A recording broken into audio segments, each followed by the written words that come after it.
Ladies and gentlemen, welcome to a special edition of Club Grubbery with yours truly, Joel Jammal, for the first time ever on Grubbery, and Graham Hood and John Larter. Gentlemen, how you going? All the better for seeing you, Jolly. It's literally, it's been months since I've seen you in person, let alone, face to face on a Zoom call. How have you guys been? What's happening? I mean, guys, literally, this is, for those of you tuning in, we have not really talked face to face in that long. Like, I've missed you guys. How are the misses? I feel like I've got to catch up on everything. Johnny, you go. Well, it has been a while, hasn't it, Joel? You've been busy. We've been busy.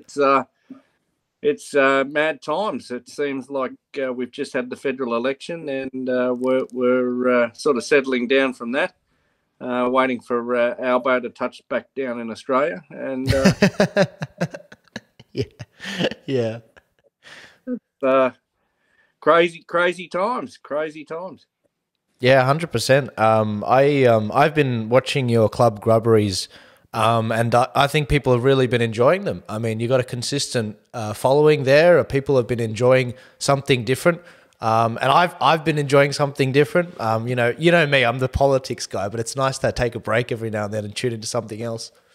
Yeah, I reckon we've been enjoying it as much as everyone else has. We've had a lot of fun. John and I have cacked ourselves laughing at each other and laughing at ourselves, and it's been good. But yeah, it's been a hectic year, Joel. That's for sure. There's been a lot going on and a lot of stuff to talk about, and but boy, what a journey! It's just been incredible. Well, you've been traveling around the country. I mean, what stood out to you? I mean, you went all the way to WA. You went bit of South Australia, bit of Queensland, bit of Victoria. Victoria, New South Wales, South Australia, and WA. Right. We did just under 20,000 kilometres over 3 months. It was meant to be hook up the caravan, let's race over and go and see the kids and grandkids in Perth. And we did that. We went to run the border of WA, but when we got there were no cops. Yeah. This was before they opened the border. It seemed there was a shift change, so we handed in our grapes and our half a rotten lettuce to the border control guy and kept driving. And then as we bragged about our good fortune of getting into WA, people realised that we were there, and then we had non-stop speaking engagements. Everywhere we went, it was just full on. Yeah. Every single day there was something to do, just talking to people at town hall meetings, even on the way back through Johnny's hometown of Tumut, we had the great pleasure. We did a few meetings together on stage. I love being on stage with John. And we had a good time at the what was the name of that theatre, John? The Singleton or something? Montreal. The Montreal. Yeah, it was just amazing. And, been preaching in churches as well as preaching in the beer garden at the Kelly Hotel at Singleton, would you believe, to about 300 people. So, look, it's been amazing. But the thing that stands out, Joel, is the beautiful spirit that lives in regional Australia. Not only regional Australia, but we didn't go right into the cities. We skirted around the edges. But there are so many people who are all of the same opinion. We're all in this massive arc together, and their spirit and their love for each other and their compassion for their fellow man is just amazing. Right. And what you were doing a few of these sort of gatherings, these town hall sort of gatherings. John, what were you sort of talking about? Like, what was the big concern that people sort of, were asking you guys about? Oh, I think it was all the sort of the usual sort of stuff that we've been speaking about, Joel. They were interested to find out about our particular journeys and how we met, and but Hoodie, was certainly striving to sort of develop that sense of community and that sense of restoring men back into the breach. And giving them an opportunity to come along and find themselves, I suppose, and that was just so important for a lot of them, and it was just fantastic to see those guys at the during the course of the the speaking engagement there, Hoodie would ask them to come up, and virtually everyone would come up and would sort of naturally sort of accept that that they could do things a bit differently. And I think it was really engaging, and we found the new heroes. Yeah, there's certainly a lot of leaders out there in waiting, and they certainly look to you Graham and you John, being some of the last statesmen of old, to actually to guide them forward. I mean, there's a lot of people that are lacking a moral compass, and so when they do see men like yourself saying this is the way, fellas, they're like, all right, this feels normal. This they feel in alignment. And I like Jordan Peterson says, that has a chain reaction for communities. So, I mean, what you guys have been doing, I mean, I've said it already, it's invaluable. I mean, that is what grassroots is. It's awesome. Yeah, it's as John said, the last I don't know, probably the last half of the tour, I was calling out to men, even at the rallies. It was like an appeal. I redefine hero because in Australia we tend to focus on sporting heroes, and we've lost the notion that the real heroes are those men who go to work to do a menial job every day for 30 or 40 years just to make sure their family is supported. I mean, they're the real heroes. And yeah, the guys who run out of a burning building with a kid over their shoulder, or guys like John who are there extricating broken bodies out of wrecked cars, and they're the real heroes. They're the unsung heroes, and we tend to glorify men for their sporting prowess and not for their. Let's face it, a lot of our sporting heroes haven't lived the most exemplary lives as men. But I take men on a journey where they get to see that we have been set up for hundreds of years to be taken out of the family unit, because when men are taken out of the family unit, the family suffers, and then the community suffers, and then the nation suffers. And when men realise that this has been a ploy by the New World Order for centuries to get control by getting men out of the breach, they realise that they can actually come back to that place, that it wasn't their fault. And the manhood I'm talking about is creating a situation where real men stand in the breach, and that creates an environment for women and children to flourish without fear. And I think that benefits everybody. It benefits the whole world if we can do that. That's what changes the wretched climate that we're all living in. Yeah, absolutely. Wow. I just think that there's a massive market for it, and a lot of people they've been going out about this the wrong way. They've been, and I point to Jordan Peterson again when he was on Q&A, and this climate activist said, all these things are happening. What the government should save me. The government should fix all my problems. It's like, no. Like, sure, a lot of these problems come from the government, but you yourself have it within your power to do a certain amount of things. Demanding the government fix your problems for you isn't the way. Maybe it's not the way forward. Maybe you got to clean your own bedroom before you go out and criticize the world. You nailed it. Yeah, so you've been reflecting recently, both of you, on the last 12 months. What have you sort of... I mean, I've seen some of the videos where you guys have been talking about it. What were some of the big takeaways you guys got from the protest culture? Well, they were a good opportunity to galvanise people, and I think at a time when there was a lot of vulnerability, and there was a lot of people hurting, and there was a lot of people looking for something to physically do to try and make this whole situation improve. It was an opportunity for people to go together and talk with like-minded people who are suffering the same problems, and just feel free and just feel as though they were in a community, and that they had friends, and that they weren't being ostracised, even if it was just for a few hours. It had the added benefit of putting some political pressure on those that are responsible for all this evil madness. But I suppose there comes a time, Joel, when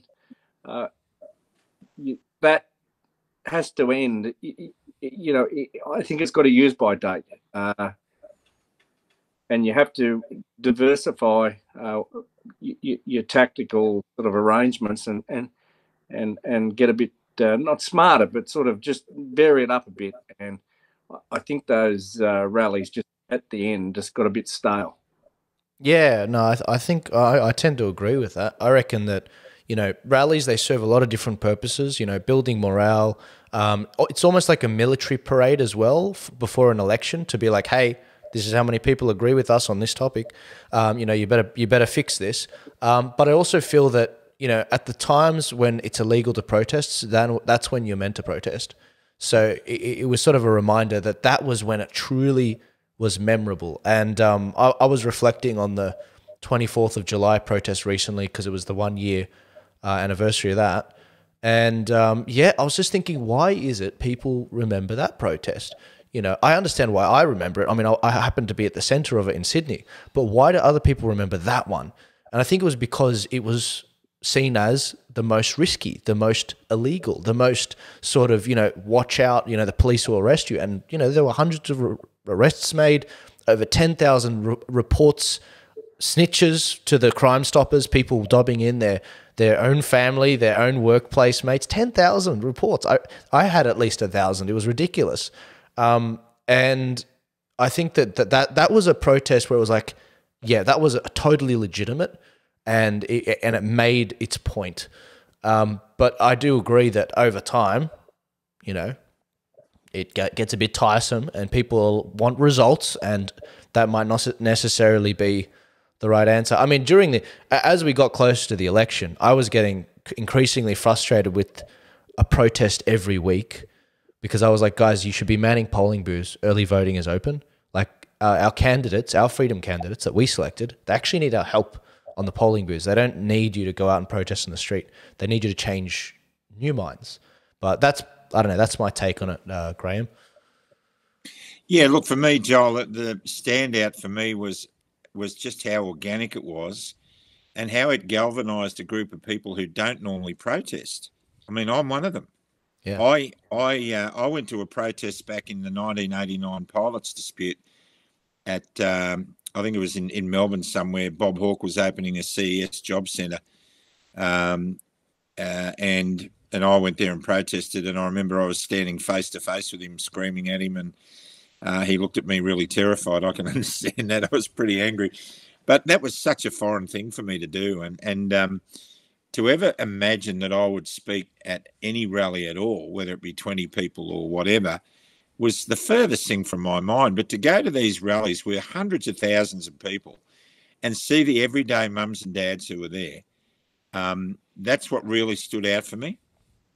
The other thing was, what really stood out as well was how the message was being hijacked in the mainstream, how what these beautiful Australians were doing was being painted a different colour and portrayed as something, ultra left or right wing. It was just madness. And John and I we worked out early that if you want to wake up people who spend their life watching Big Brother and The Block, then you have to find a way to get the message into the mainstream, to have people sitting in their living room saying, oh, well, these guys seem reasonable. What they're asking for isn't anything too crazy. Yeah. And, and so John and I developed with a couple of others, a real strategy of how we could get a crisp, sharp message through. And we worked with you on that, how we could get a crisp, sharp message through. And you're the one who told me about, just stick to no more than 10 points and get them out there. And we defined those points, and those points would have resonated with 95% of the people in the rally populations. And so it worked. When Chris Uhlmann interviewed us at the rally in Canberra, up behind the barricade, we kept it short and sharp, and he reported it, and it went to air.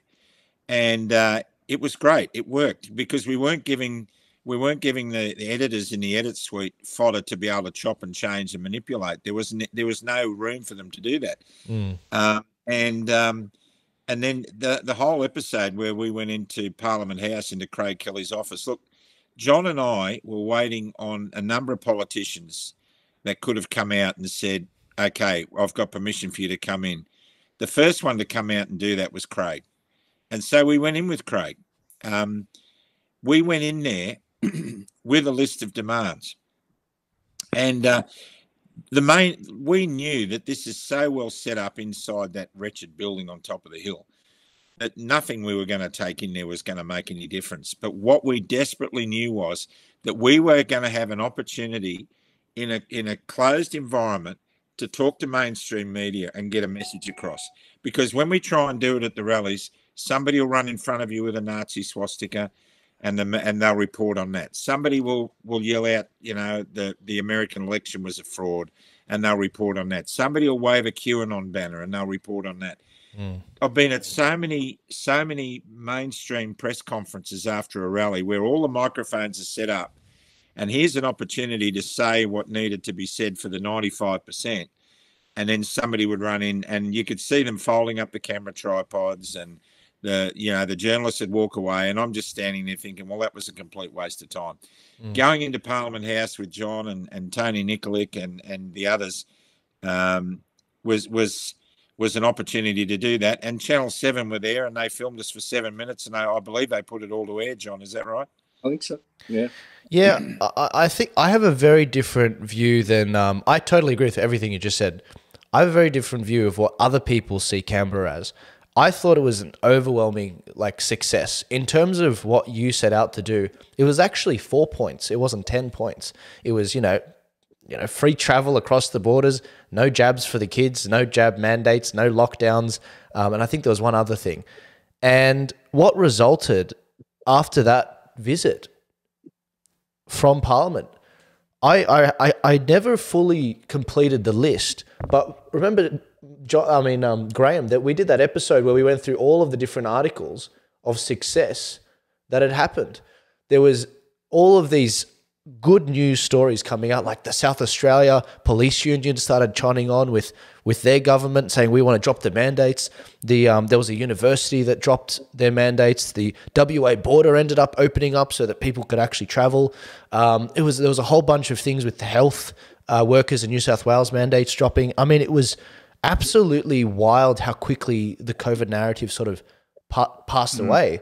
And it's nowhere near done, guys. Don't get me wrong. But there was some significant successes that came out of that. And and we started to break into the mainstream. Like 2GB host Ben Fordham was like, you can't ignore that many people. I was like, wow. Like we really didn't get much mainstream coverage. And you mentioned Chris Ullman. I think a lot of people, when they went to Canberra, they would have felt upset when they left.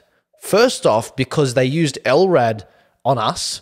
I can personally say I was sick for at least a week or two after that protest. I was not okay. And there were a lot of people, some of which who have it documented, they went to doctors after that. They were not okay after that. And, police were asked about the use of weapons against protesters by Senator Malcolm Roberts, one of our freedom senators. And I am completely disgusted that they would do something like that. The people weren't going to storm the Capitol. This isn't America. This is Australia. We're quite mild like that. And I think a lot of people would have felt a bit upset because maybe they were told by some of the more radical people in the community that, we're going to overturn the government in, some 1978 sort of American Revolution style. That's not how politics is done, guys. You going into Parliament was lobbying. That's what you were doing. And you guys were warning the politicians, if you don't actually go this way, all those people outside, they're not going to vote for you in the election.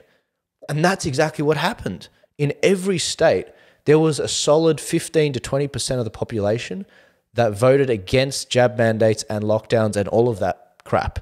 All of it. And we just marginally missed out in getting a senator in every state. We ended up... So now we've got 6 senators up, freedom senators, which is awesome. But ultimately it wasn't enough because the Liberal Party aren't conservative anymore. So they ended up not making up the numbers. And long story short, we don't have the balance of power because of that. But we turned up and we did it in a short 12-month period. And, you know, if you were to define a movement by that success, you'd say that's amazing. That's apt. I mean, that's huge. And so I don't know. I do have a different view of Canberra than other people do because I think they wanted to overturn the government, and that was never going to happen.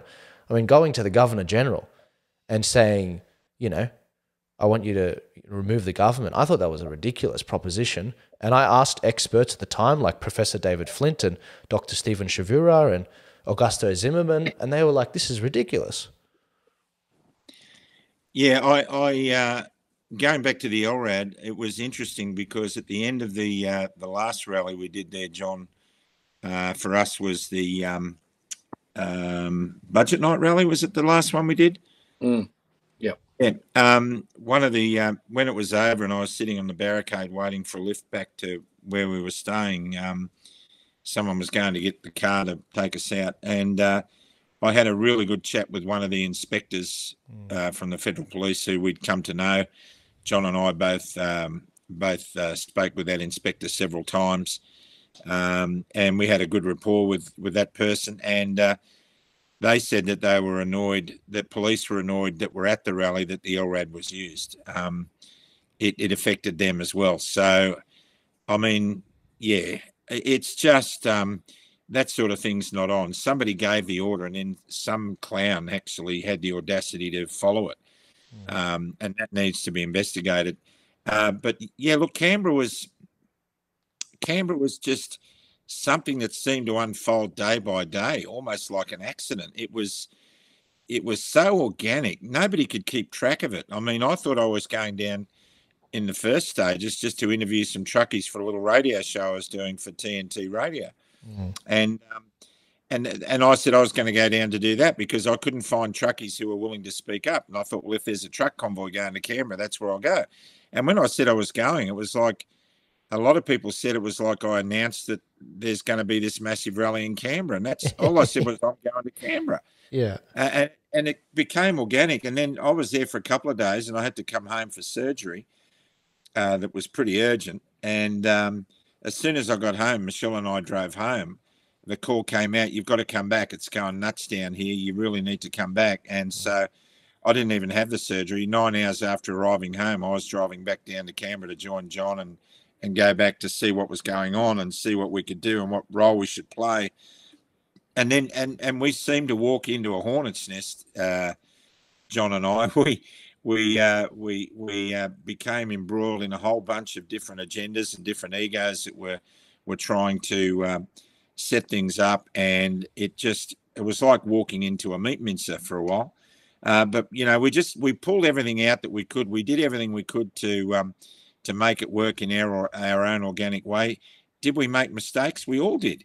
We all made mistakes, but boy, they were amazing opportunities for us to learn. And it will remain the biggest rally, I think, in Canberra's history. And for that, all the people who attended, and boy, every time I asked at a meeting on the tour who was at Canberra, all these hands go up. Even in Western Australia, they drove from WA.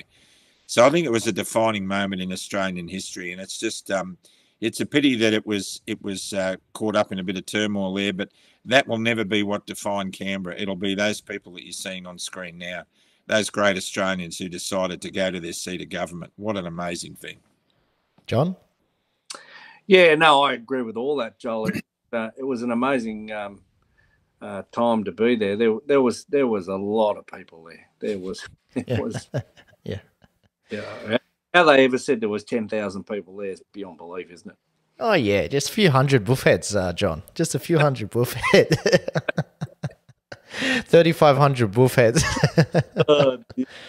Oh yeah. Sorry, I'm just I am reflecting on the photos too. Wow, yeah, a lot of people.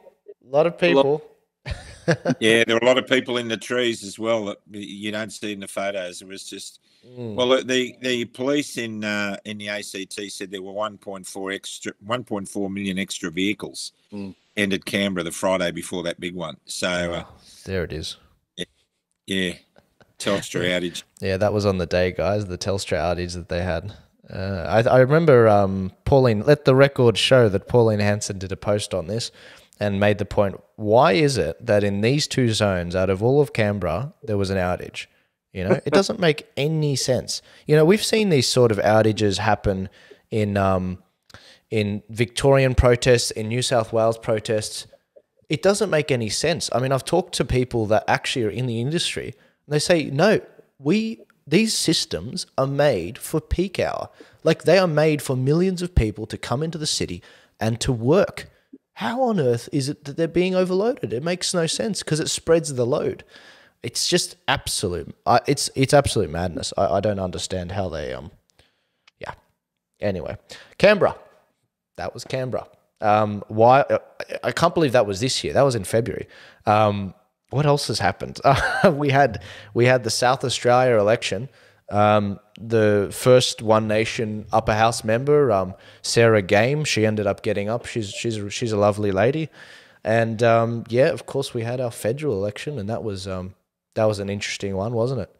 I've actually got some good news for you guys. In America, despite all of the voter fraud allegations and all of the discussions we've had about that, and I know what your audience is like. We share the same audience.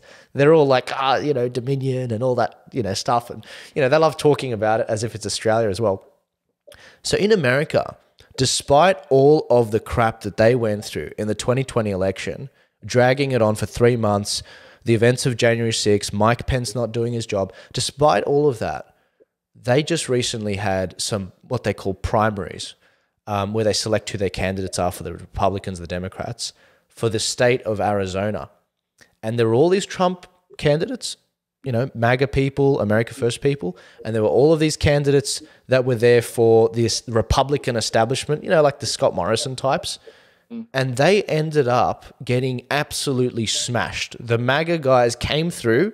People, what they were doing with their ballots, and this is what I did with my ballot, they would get their ballot in the mail, they would fill it out, and rather than mail it in, they said, you bastards, I don't trust you. I'm going to take it in on election day and hand it in because there's a better chain of custody with that. There's signatures and everything. That's how we have it in Australia, by the way, and that's how I did my vote. And I'm just so encouraged by that because Arizona was one of the states that held up the presidential election count. And to see the Patriots, despite the crap they went through, it's because our voter fraud's nothing compared to theirs. Despite what they went through, they showed up and they absolutely demolished the Democrats in turnout. And it's just proof that, look, they can try and rig it as much as they want, but at the end of the day, the truth will come out. And people are angry. The cost of living, they're getting crushed. And so I can't wait to see what happens in the actual election in November. This was like a trial run. And see the people come out. I mean, I think the Republican candidate got something like over 200,000 more votes than the Democrat candidate in their respective primaries, which are separate. But yeah, so I mean, I thought I'd put that out for you guys. Well, that's good news. Let's look for some of that in Australia. Yeah, well, when the whole fraud narrative was coming out about Australian elections, I sort of had it in the back of my mind where I was a bit fearful that, guys, if you stop voting, they win.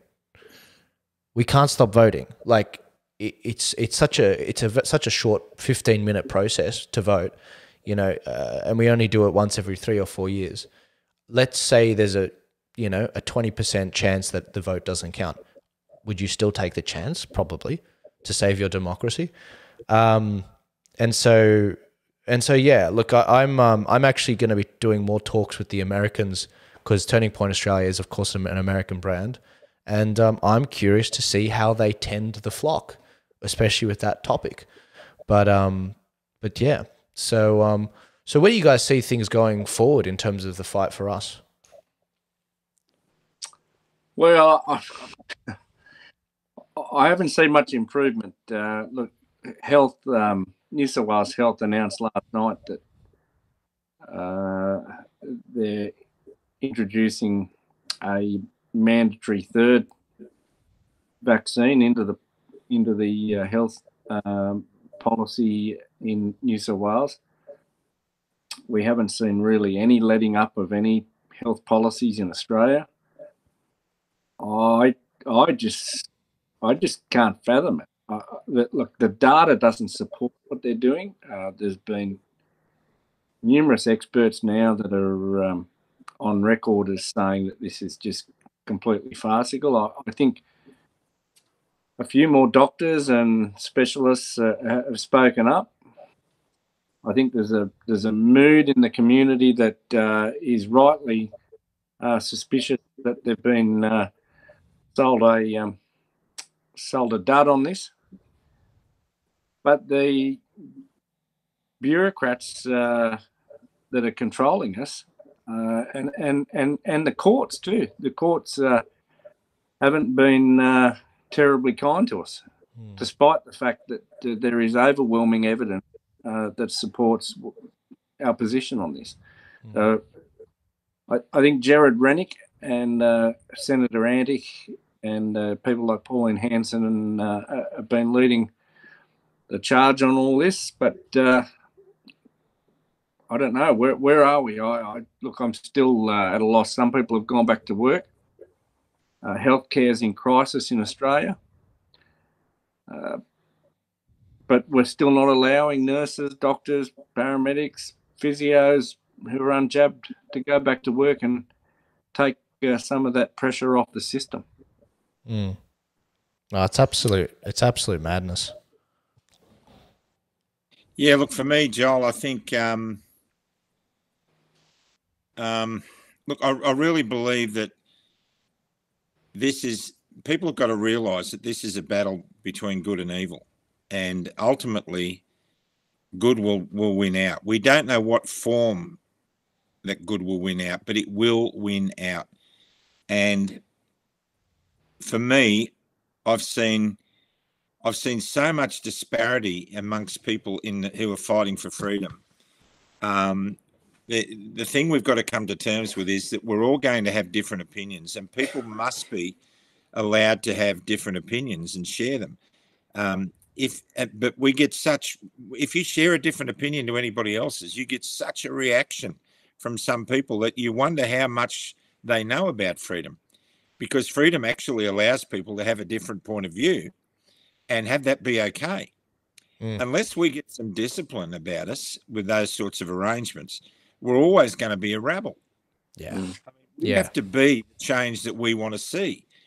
And so, look, I've learned in the last 12 months that every institution on the planet has completely lost any value.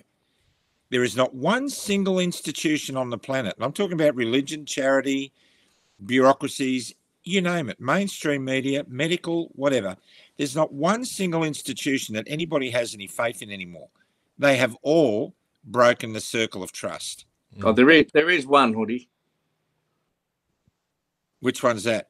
Club Grubbery. Club Grubbery. Well, yeah, that's exactly right.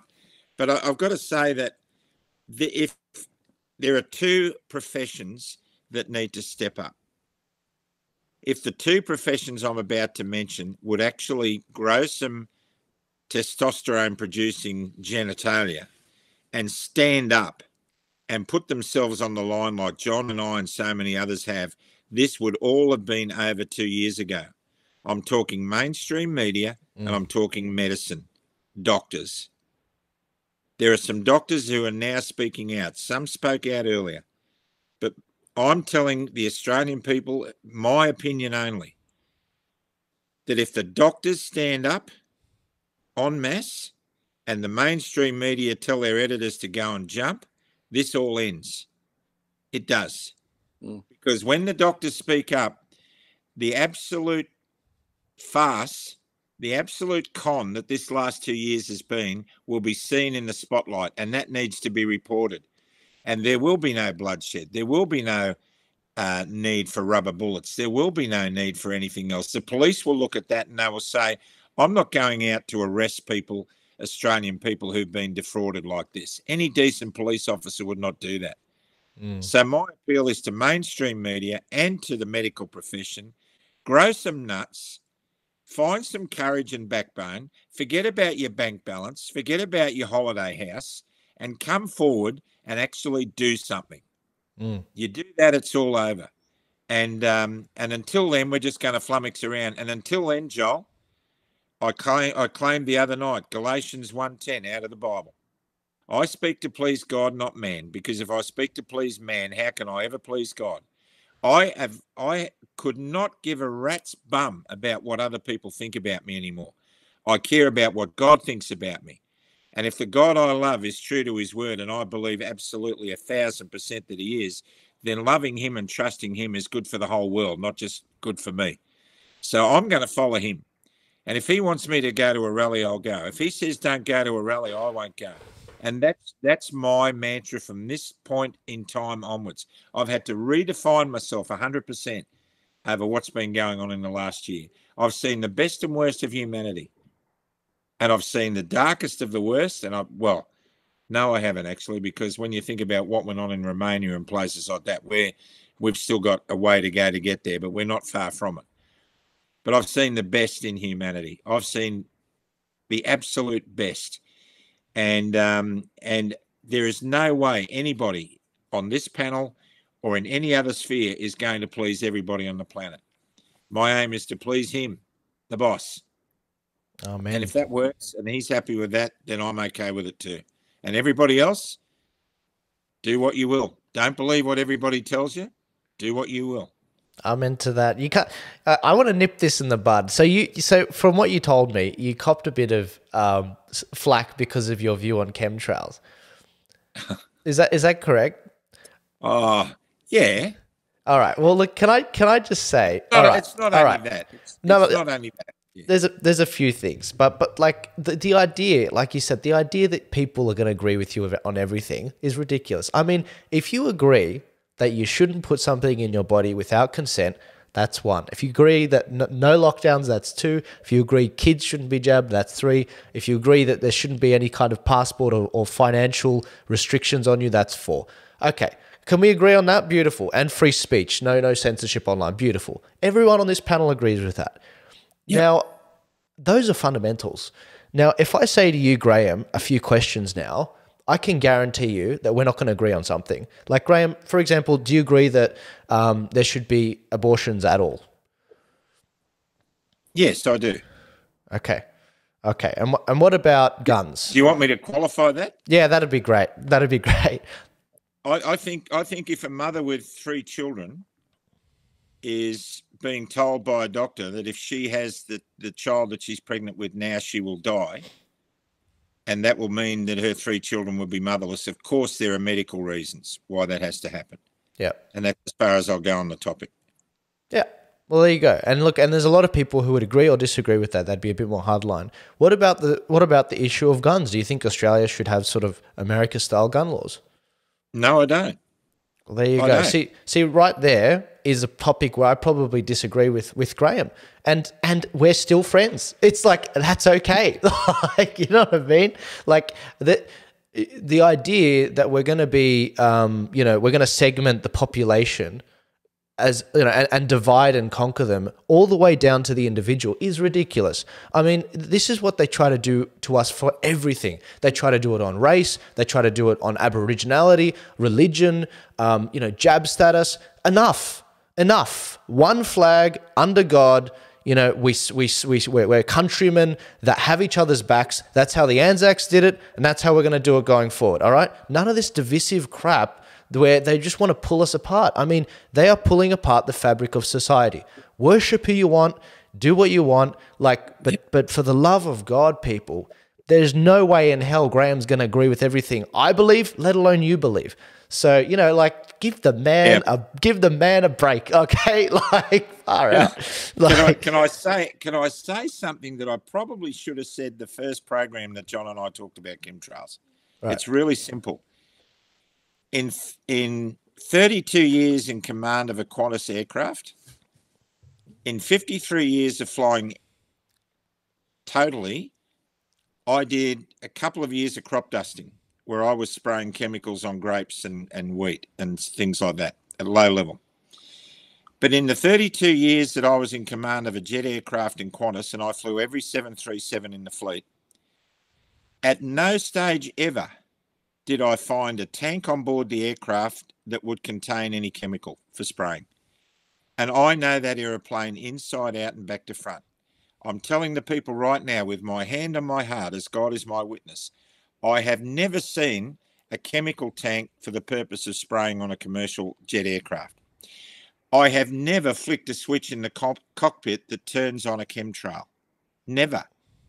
I've never been in an airplane where such a switch exists. Mm. And that's all I'm trying to say to people. Yeah. Yeah, and I defer to your better judgment, Graham. Me personally, if someone asks me on a live stream, you know, Joel, what do you think about chemtrails? I'll be honest, guys, I haven't looked into it. You know, I'm a young guy. I'm 25. I haven't looked into every topic. Ask me about elections. I'll explain to you the boring intricacies of preferencing. You know, I haven't looked into the chemtrails thing. There's a lot of things I haven't looked into. One, there's no time. And two, we've been dealing with like lockdowns and kids getting jabbed. I mean, like my focus is, it's not high on the priority list right now. And so I'll take your word for it, Graham. You know, like you're the best person I've asked on the topic. So, you know, for now, Joel, the thing is that the several hours I would spend each day exploring this topic that people want me to do, yeah, is time that I would normally spend with groups or people who are on the edge of suicide. yeah. Now I know where my time is better spent. And people who don't believe that, they need to spend a day in the house with Michelle and I, or on the road with Michelle and I, and see how much time we put into that effort alone. I will not be distracted from that just to prove somebody's theory one way or another. Whether the earth is flat or round, it's irrelevant. Whether that chemtrail thing is happening, I don't care personally what's going on in America. I don't care. I don't care whether the election was rigged over there or not. I'm more concerned about the welfare aspects. I've said 1,000 times, if I was in a battle, I'd be a chaplain. And that's where my heart is. Absolutely. And, you know, it sort of reminds me of that that verse from Paul, the one about, you know, show me your faith. Show me your faith by your works. You know, you could say you have faith, but, you know, the fruit of faith is works. I mean, where are the people you're helping? Where is the love you're spreading? Are you helping your family? Are you taking care of your immediate environment around you? Or are you trying to help some foreign land and, you know, rather than your immediate family, and get yourself together? No, absolutely. Johnny Larter, where do you see things going from here? It's a difficult question, Joel. I'm always optimistic because there's a lot of good people in the fight. And I think whilst ever we've got these good people and we've got good community behind us, I think we're in a far better position than those that are instilling this mess upon us. So people are obviously, you know, they've got faith and they've got. There's a lot of people that aren't religious, that they are still in the battle because they believe it's the right thing. That there's a lot of reasons why people, you know, find hope in what we're trying to achieve. But I think whilst ever there's a threat of children being harmed, whilst ever there's a threat of people receiving injuries as a result of vaccines that are causing massive problems with our society in terms of health, and people like us can do a basic risk benefit analysis of what's there. I mean, it's a very simple proposition to me. 99 point whatever it is % of the population survive COVID. The overwhelming majority of people who are dying as a result of COVID are dying probably of old age, of heart attacks, of strokes, of pneumonia, of flu, diabetes, car accidents, whatever the case may be. Dementia. Yeah, because they're old and it's time to die. That's the overwhelming people that are being affected by COVID. They're dying with COVID, as the Prime Minister pointed out, not of COVID. Yeah. And the reality from my point of view, and I think, you know, probably the three of us, is that we've come to the conclusion that the likelihood of us dying of COVID with our current status is highly unlikely. In fact, completely unlikely. So why inject ourselves with something that we don't know anything about and run a greater risk of injuring ourselves in the short, medium, or long term with a substance that's untested? And they can say it's tested, but look, we don't know what the ramifications of this will be in the medium to long term. I mean, we've seen enough damage in the short term to say that it's bad. And you know, if you use the analogy of the 737 Max jet, they grounded that after 2 accidents and 300 people dying. Now, by any calculation, thousands, hundreds of thousands have probably died as a result of these silly vaccines. Hundreds of thousands, if not millions, have been injured around the world from these silly vaccines. And no one's blinking an eyelid. They just carry on. It's ridiculous. It's absolutely ridiculous. John, the way they've treated you, I cannot say how that makes me feel, because it'd get the stream taken off. How old are you, John? 49. And how long were you a paramedic? 40 years? The The maths doesn't add up. 25. Paramedic at 9. It's It was an early calling. it sounds like operating on animals. I'm gonna kill them. They're bastards, aren't they? Far out. John, look, I'm gonna be around a lot longer than you guys, just by virtue of maths, and I am not gonna let them get away with what they've done to you both. That's the best way I can put it.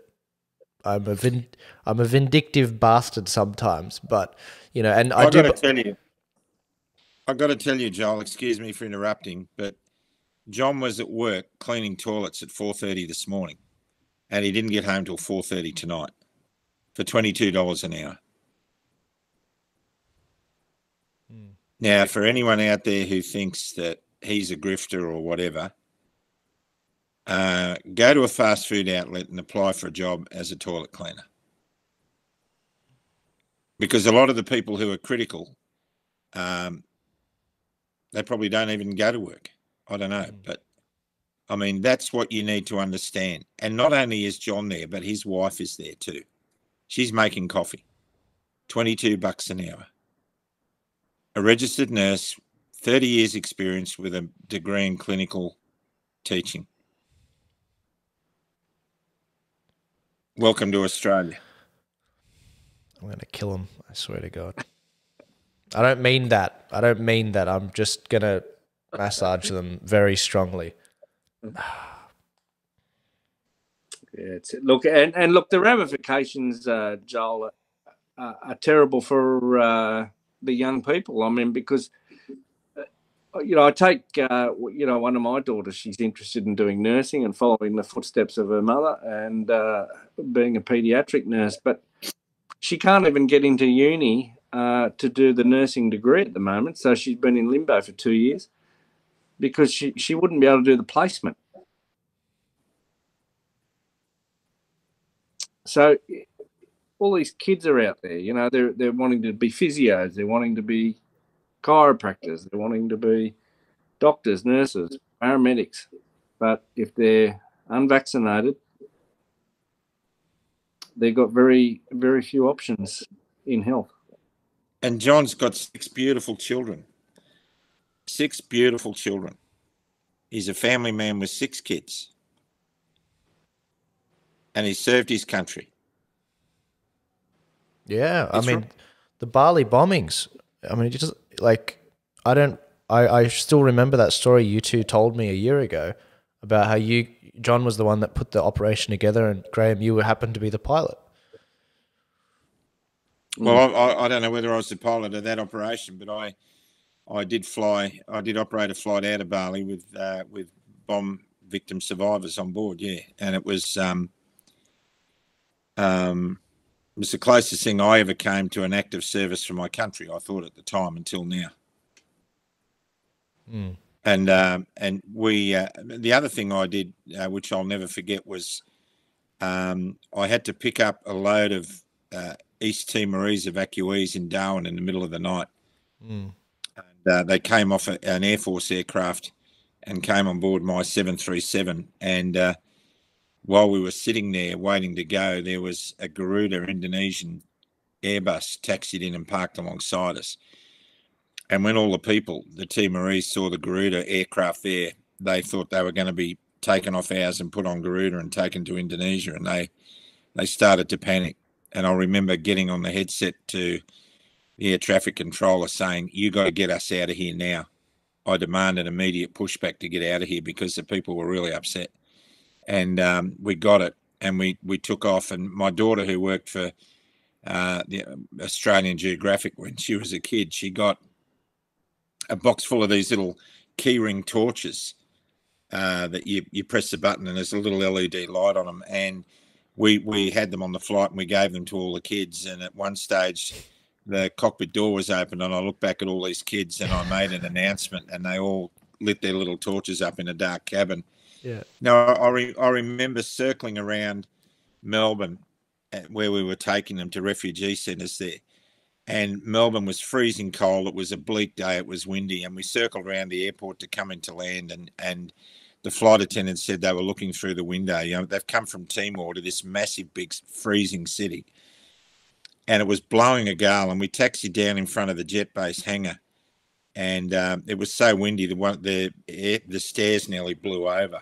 And I remember that they opened the doors and there was a massive hangar door open and all these people, officials were lined up, nurses and immigration officials and everything were all lined up to process these refugees, and they weren't getting off the aeroplane. And the cabin manager came up and she said they don't want to get off, and I didn't blame them. It was a horrible day, and we had shut down, and I stood at the front at the cockpit door and looked down, and I could see them all, and they were really nervous. And there was an elderly gentleman there with a walking stick, and he was obviously a village elder or an elder on the island, and he was terrified. And standing next to him was a 5-year-old boy, and I thought, I don't know what to do here. So I walked down the bottom of the stairs, and I turned around and looked up the stairs at this little boy, and I just smiled at him, and I held my arms out like this, like, come down to me.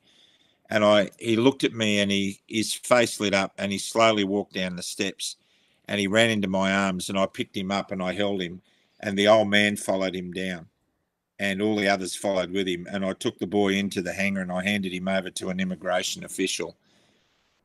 And I will never forget that.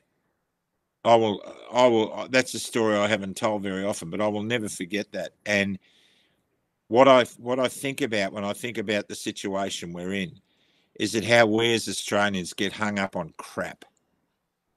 We get hung up on absolute crap, Joel. And when you see people like that in the situation that they were in, they saw butchery at the hands of the militia. They saw people doused in petrol and burned to death. And we take them under our wing. And when everyday Australians have to face that kind of drama in their lives, that's when we might see some change in our spirit. Absolutely. Yeah, you guys are patriots. You guys are model citizens, and I think one day we might see a few statues of yourself up there, whether you like it or not. But I tell you what, Hoodie, if I was at an airport and I was on a Qantas aeroplane and I was faced with the possibility of being transferred onto a Garuda one, I'd have been nervous too. Ain't that the truth? Oh. Oh boy! Well, I'll look, tell you, flying an aeroplane with you is a real challenge as well. We went for a flying. John's got a very old training aircraft from the Air Force. It's a nice little thing. I think you bought it for less than the price of a second-hand four-wheel drive. You got a good deal on it. And he said, Hoodie, we're going to go flying when you come and visit me. So the two of us bulked out, jumped in the cockpit of this little CT4, and we went up. And things started to go a little bit haywire. In that the battery had failed and there was some electrical issues going on. And there we were going on a lovely joy flight. We ended up doing what amounted to almost a precautionary landing. Anyhow, it was good fun. Yeah, it was really, really good fun. Really good fun. Yeah. That's awesome. That's actually so good. I did want to say, you know, I don't like how you guys have been treated the last, you know, year or so since you both came out. And I don't think that's how we should be treating our Patriots at all. And in fact, I haven't told you about this yet, John. I've told Graham. I want to gift you guys some honorary tickets to see Nigel Farage, the top tier, to have dinner with him and to meet him. It was really funny when I was talking, John, I don't know if you know who Nigel Farage is, but when I was telling Graham about him, he's like, who's that? I was like, this is Mr. Brexit. A lot of Aussies don't know about him. Yeah, and I don't blame him, but I've prepared this video for you guys so you can sort of get a bit of an idea of who he is. He's coming at the end of September, from the 25th to the 27th, I do believe. And we're showing 3 shows in Sydney, Brisbane, and Melbourne, all 15, you know. So there's plenty of people that are going to be there. And enjoy the clip. This is a bit about Mr. Brexit. You have the charisma of a damp rag and the appearance of a low-grade bank clerk. Virtually none of you have ever done a proper job in your lives. Just who the hell do you think you people are? Who are you? Who voted for you? Big government. I can't stand it. Watching Nigel, we know you! You're a stinking racist too! They came to bar me from actually physically entering this hotel. That's not very nice, but it's not going to stop me. We don't know you. We don't want you. You have no legitimacy in this job at all. This is the world's greatest leader! All I need's the right beer named after me. That's all we need. You know, when I came here 17 years ago and I said that I wanted to lead a campaign to get Britain to leave the European Union, you all laughed at me. You're not laughing now, are you? Wow. I can't wait to show you who this is. So he stood against the mandates. He stood against the lockdowns. He did get the jab initially, the first 2 jabs. He was conned into it. And then when they started pushing the booster, he was like, hell no, you can shove it where the sun don't shine. I'm not having it. And he ended up, you know, standing against the European Union and the globalists. He always calls out George Soros and Klaus Schwab. And I love the guy. He's absolutely a legend, and he was the architect of Brexit. And he ended up inspiring the Trump win in 2016. I don't know. A lot of people don't know that. And I recall listening to him, I think, on an interview with Alan Jones when he had his breakfast program. Yeah, he's really, really, that's fantastic. Yeah, Look, he's are amazing. you going to go, John? Oh, definitely. Well, Yeah, we have to go to that. You have to go already. You have to, guys. But you're our honorary guests. I can't wait to introduce you to some of the people that I've been working with behind the scenes, and they're very eager to meet you guys. They always describe you as, you know, true Aussie, true blue Aussie patriots, and yeah, it'd be very cool to even get some questions from you in the audience at the live show. But there's also a private dinner we want to have you guys at, because I think that that's how we deserve to sort of treat you. You know, screw the government, screw the New South Wales government. They're not invited. All right, you know, we're only having. I think we need to make him an honorary member of Club Grubbery, John. Definitely. Oh, not who's that? Both of you. I think it's going to be a really cool tour, and I'm very eager to learn from him because there's a lot of stuff he did with the messaging of Brexit and the messaging of the Trump campaign that I really want to learn and adopt for Australia, because he's a wealth of knowledge. And I've got an interview coming out with him every week until that event, 10-minute interview. So it's exciting times, and it'd be great to have you there. Mate, what a great coup getting that. That's a real feather in your cap. Fantastic. You reckon we could get him to emigrate? Look, it depends. It depends how the UK goes down the gurgler or not. He might like visiting Australia a bit more often. I mean, this is actually his third tour of Australia.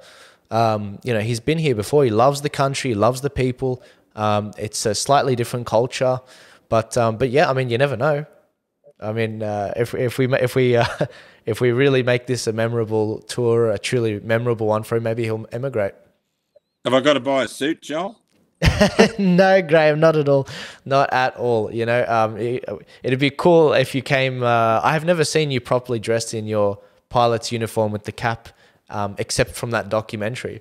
But no, like come however you want. Just wear clothes. Well, mate, we've got our.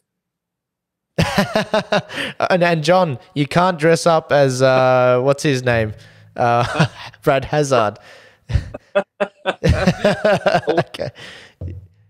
Yeah, you know what I mean? That'd be amazing. Yes, I've worn my Qantas uniform for the last time, Joel.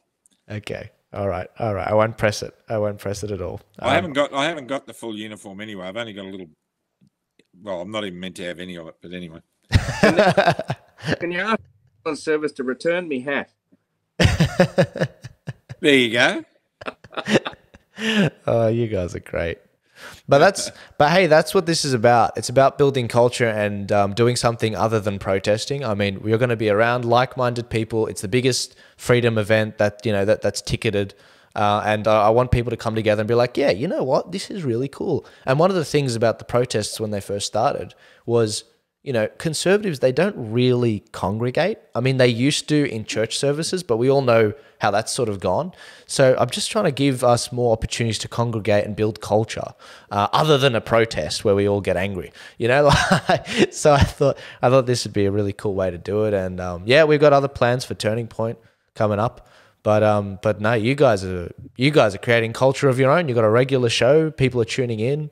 You know, the censorship's not biting you too bad, but you know, they're still annoying. Yeah, well, we're cultured like bacteria, aren't we, John? We are. You guys are great. And that's in Sydney, is it, Joel? Look, yeah, that's you're welcome to go to the other cities and we'll sort you out. But yeah, look, Sydney is the one we were thinking of. That's Larter on the. And I've got to be together. We've got to be together, so it'd be easier for him to get to Sydney. I tend to agree. I think the 27th of September is the Sydney one. The details will be coming out closer to the time because they do tend to shut us down. They try to shut us down, and you know, we've always got to have backup plans and all that. But no, look, it's going to be a good night, and it's going to be an entertaining evening with Monsieur Farage. There's some great videos of him in the European Parliament, and all of these European sort of country leaders just speaking in their language, going Monsieur Farage, and it's like they're all attacking him, and you got the Belgian guy and the German guy, and he is just single-handedly taking these people on. It was very entertaining to watch. Like, I'm clearly a big fan of this guy, and I thoroughly enjoyed him beating the commies. Great. Anyway, gents, did you guys want to leave? I'm going to plug your social media, but did you guys want to leave the audience with anything specifically? John? You just couldn't make this stuff up. Yeah, you couldn't. And for goodness sake, start loving each other and start looking for what's real in everything that you do. And just remember that it's not going to get much prettier as time goes on. And we've got to build community, and we've got to make them strong, and they've got to be built on a circle of love and trust. So it's time we all started doing that and stop pointing fingers at each other and just get on with being what real Aussies are, and that is great people who stand by each other in times of hardship. Amen. Stay out of the trees. Amen to that. Ladies and gentlemen, there's Graham Hood's Facebook, just Graham Hood as it is, and John Larter's as well. You can find him on Facebook, Instagram as well with Graham. Be sure to share this out. We are all getting heavily censored. I have no doubt there will be thousands of people listening to this concurrently. Give this a share. It'll go gangbusters. And if you guys want to, book tickets for Nigel, if you want to see John and Graham there in the Sydney show, especially, click the link in the description. If you want to see that, that's just nigel.live.com.au. And if you want to support these legends, remember to give this video a share and get it out there. But gentlemen, it's been so good catching up. This originally started off with me just saying, I want to catch up on a private Zoom call, but it turned into an interview. So that's awesome. Thanks, Joel. My Facebook page is Graham Hood Motivational Speaker. Right. Graham Hood Motivational Speaker. Just for everyone that's not sure, but this will be streamed to that as well. John, beware all the fakes. Yeah, watch out for the fakes. These guys, none of them do crypto advice. None of them do giveaways. That's not a thing. They don't do that. All of that's and we crap. don't send friend requests. No, yeah, not at all. Not at all. I'm going to let you guys go because I know John's absolutely smashed. John, we're praying for you. God bless you. You're an absolute legend, and I can't wait to see you in person soon. Good to catch up with you, mate. Take care. God bless. Awesome. See you, Graham.